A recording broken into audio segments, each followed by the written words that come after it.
Welcome to simply Shenba. இன்றைக்கி வந்து நம்ம முட்டை குருமா செய்ய போகிறோம். நான் ஒரு 5 முட்டை வேக வச்சுருக்கேன்.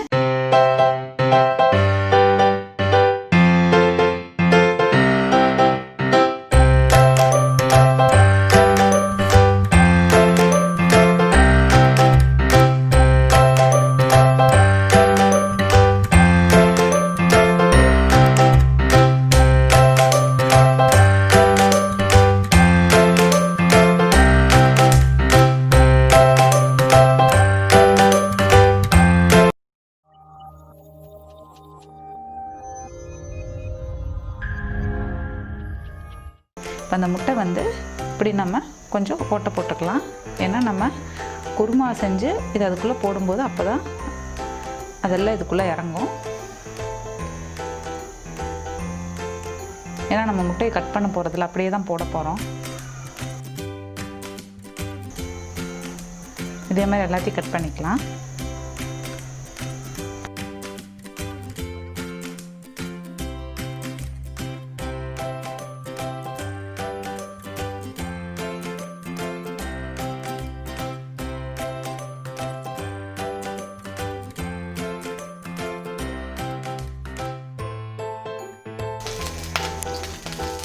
இப்போ குருமாவுக்கு தேவையானதெல்லாம் நம்ம அந்த மசாலா ஐட்டம்லாம் அரைச்சி எடுத்துக்க போகிறோம். அதுக்கு வந்து கொஞ்சம் வறுக்கணும். அது என்னென்னு பார்த்தீங்கன்னா, ஒரு 2 ஸ்பூன் கொத்தமல்லி எடுத்திருக்கேன். அப்புறம் ஒரு ஸ்பூன் சீரகம்,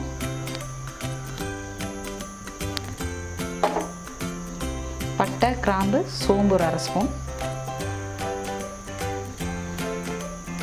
அப்புறம் வெந்தயம் ஒரு 1/2 ஸ்பூன், வரமிளகா ஒரு 6. இப்போ இது எல்லாத்தையும் ஒன்றா போட்டு நம்ம வறுத்தெடுத்துக்கலாம். வெந்தயம், கொத்தமல்லி, சீரகம், சோம்பு, பட்டை, கிராம்பு, வரமிளகா 6. இது எல்லாத்தையும் வறுத்துக்கோங்க.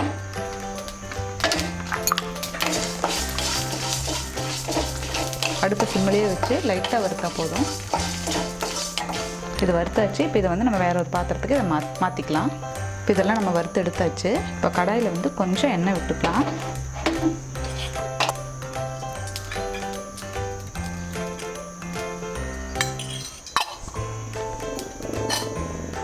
கொஞ்சம் எண்ணெய் ஊற்றிருக்கேன். இப்போ அதில் வந்து ஒரு 2 பெரிய வெங்காயம் வணக்கிக்கலாம். அது கூடவே வந்து ஒரு துண்டு இஞ்சியும் ஒரு 6 பல் பூண்டு எடுத்திருக்கேன். அதையும் கூட ஆட் பண்ணிக்கலாம்.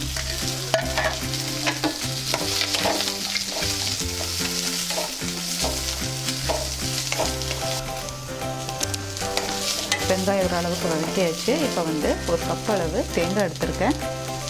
அதையும் கூட வதக்கிக்கலாம். இப்போ தேங்காய் போட்டிருக்கோம். இதையும் நல்லா வதக்கிட்டு இதுக்கு முன்னாடி நம்ம வறுத்து வச்சுருந்தோம் இல்லையா, இந்த 2ஐயும் சேர்த்து நம்ம அரைச்சி எடுக்க போகிறோம். இதுவும் ஓரளவுக்கு வதங்கிருச்சு. கொஞ்சம் சூடு ஆறட்டும். ஆறுனதும் நம்ம ஒரு ஜாரில் போட்டு அரைச்சி எடுத்துக்கலாம். சூடு ஆறிடுச்சு. ஜாரில் போட்டு அரைச்சி எடுத்துக்கலாம் நம்ம.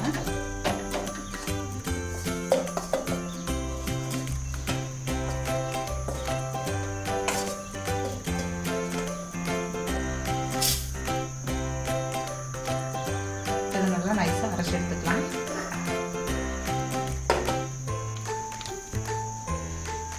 நம்ம மசாலா அரைச்சி எடுத்தாச்சு.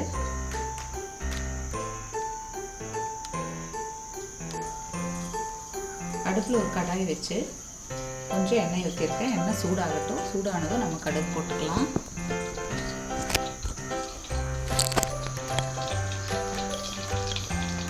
கடுகு ஆட் பண்ணிக்கலாம்.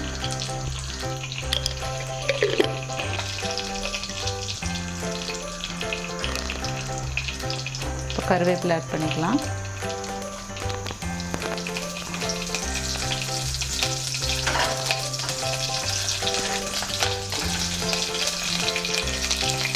இப்போ அது கூடவே ஒரு பெரிய சைஸாக இருந்தால் 2 தக்காளி எடுத்துக்கோங்க.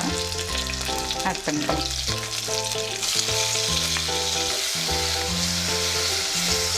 தக்காளி நல்லா வணங்கட்டும்.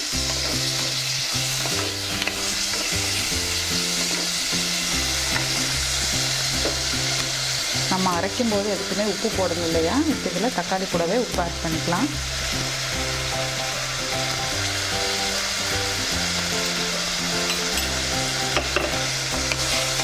இப்போ தக்காளி நல்லா வணங்கட்டும். தக்காளி நல்லா வதங்கிடுச்சு. இப்போ நம்ம அரைச்சி வச்சிருக்க மசாலாவை இதில் ஆட் பண்ணிக்கலாம்.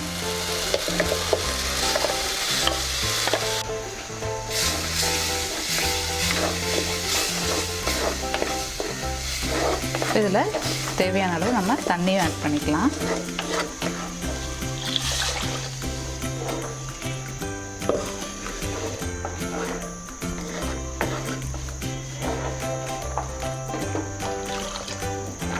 நம்ம இதில் மஞ்சத்தூள் போடல இல்லையா, இப்போ மஞ்சத்தூள் ஆட் பண்ணிக்கலாம்.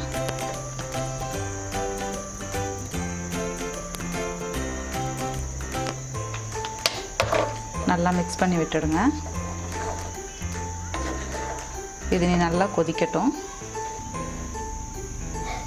பாருங்கள், ஒரு 15 மினிட்ஸ் ஆச்சு. குழம்பு நல்லா கொதிச்சிருச்சு, பச்சை வாடையெல்லாம் போயிடுச்சு. இப்போ வந்து நம்ம இது கூட இந்த முட்டையை ஆட் பண்ணிக்கலாம்.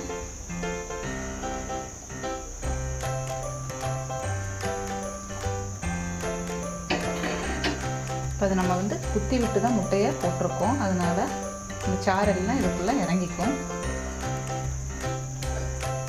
இப்படியே ஒரு 5 மினிட்ஸ் விட்டுட்டு அப்புறம் சர்வ் பண்ணலாம். இப்போ வந்து மேலே நம்ம கொஞ்சம் மல்லித்தலை தூவிக்கலாம். இது பார்த்திங்கன்னா சப்பாத்திக்கு, சாதத்துக்கு எல்லாத்துக்குமே டேஸ்ட் ரொம்ப நல்லாயிருக்கும். நீங்களும் இதை ட்ரை பண்ணி பார்த்துட்டு கமெண்ட் பண்ணுங்கள். சிம்பிளி சிம்பிள் சேனலை சப்ஸ்கிரைப் பண்ணாதவங்க சப்ஸ்கிரைப் பண்ணுங்கள். கூடவே பெல் பட்டனையும் ப்ரெஸ் பண்ணுங்கள். தேங்க்யூ.